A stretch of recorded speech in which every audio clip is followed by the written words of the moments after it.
இனிமே வரக்கூடிய திரைப்படங்கள் ரிலீஸ் ஆகும்போது வெள்ளிக்கிழமை தயவு செஞ்சு ஒரு 3 நாளைக்கு மட்டும் 12 காட்சிகளுக்கு மட்டும் யாராவது வந்து ரிவ்யூ எடுக்கிறதுக்கு வராங்கன்னா, மைக்கு நீட்டிக்கிட்டு வராங்கன்னா, தயவுசெய்து தப்பாக நினைக்க வேணாம். நீங்கள் தப்பாக நினச்சாலும் I'm sorry, I have to என் ஆதங்கத்தை நான் தீர்க்கணும்.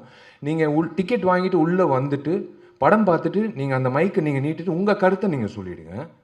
ஆனால் தயவு செஞ்சு அவங்கள வந்து ஒரு 3 டேஸ் மட்டும் வெளியில் தப்பாக நினைக்க வேணாம், உள்ளார ப்ரெமிசஸ் இல்லாமல் வெளியில் அவங்கவுங்க வண்டி வாகனத்தில் ஏறி வெளியில் போகும்போது நீங்கள் அவங்கள வந்து போய் நீங்கள் வெளியில் கேட்டுக்கோங்க. அவங்களோட ரிவ்யூ கேட்க வேணான்னு நான் சொல்ல, வெளியில் கேளுங்க.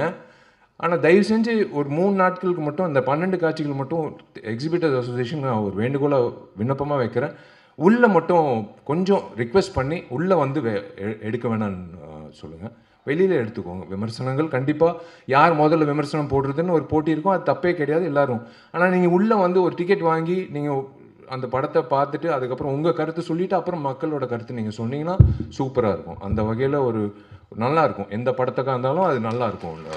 ப்ளீஸ் தயவு செஞ்சு, ஏன்னா கண்டிப்பாக ரிவ்யூ வேணும். அந்த ப்ரீதிங் ஸ்பேஸ்ன்றது ரொம்ப முக்கியம். ஒரு 12 காட்சிகள் விட்டுருங்களேன். அந்த அதுதான் ஒரு திரைப்படத்துக்கு ஒரு இவ்வளோ உழைச்சிருக்காங்க. அது கண்டிப்பாக வந்து அது ஒரு நீங்கள் கொடுக்குற சப்போர்ட் தான் அந்த வகையில். So thank you very much.